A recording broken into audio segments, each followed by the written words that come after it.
खोट्या नोटांच्या छपाई रॅकेटमध्ये एक पोलीसच पकडला गेलाय। सांगलीत एक चहाची कंपनी उघडून त्यात नोटा छापल्या जात होत्या। त्या रॅकेटचा भांडाफोड झालाय, पाहूया। सांगलीत एक खाकीवालाच गुन्हेगार निघाल्याचं समोर आलंय। पोलिसांच्या टेबलवर असलेली ही नोटांची बंडलं तब्बल 1,11,00,000ची आहेत। या साऱ्या खोट्या नोटांचा काळाधंदा खुद्द एक पोलीसच चालवत होता। सांगलीच्या मिरजेतनं हा सारा प्रकार सुरू होता।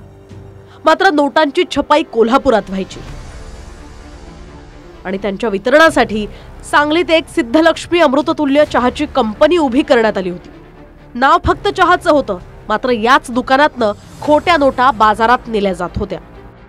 बनावट नोटा छपाई संदर्भातली पश्चिम महाराष्ट्रातली सर्वात मोठी कारवाई काल सांगली पोलिसांनी केली आणि यातली धक्कादायक बाब म्हणजे या सगळ्या बनावट नोटा या कोल्हापूरमध्ये छापल्या जात होत्या आणि त्याहूनही गंभीर बाब म्हणजे या सगळ्या प्रकरणामध्ये कोल्हापूर पोलीस दलातील एका शिपायाचा देखील समावेश आहे। याच सिद्धकला अमृततुल्य चहाची ही फ्रँचायझीचं ऑफिस आहे आणि याच ऑफिसमध्ये अमृततुल्य चहाच्या नावाखाली ही बनावट नोटा छपाई केली जात असल्याचं समोर आलेलं आहे।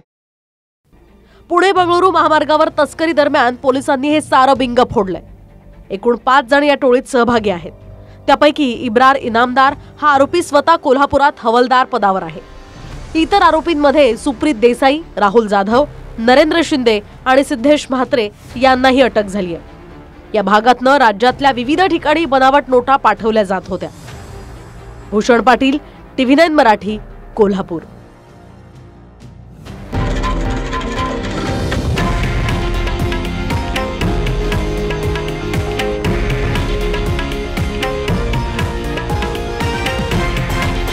हे आहे देशातील नंबर 1 न्यूज नेटवर्क आणि आपण पाहत आहात TV9 मराठी, एकमेव।